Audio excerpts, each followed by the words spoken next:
ada misi-misi kemanusiaan ini bukanlah ahli-ahli politik. Ya tuan-tuan, ini semua bukan ahli-ahli politik. Mereka pergi atas dasar untuk break the silence dan break the siege dalam misi ini untuk memberitahu kepada dunia tentang apa negara I yang telah buat, yang sedang buat. Di mana kalau sebelum ni, kalau kita diberitahu bahawa negara I melanggar undang-undang antarabangsa dan sebagainya, tapi benda tu tak dapat dibuktikan secara visual.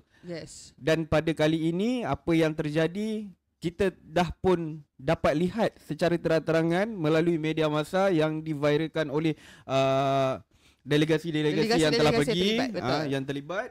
Okey.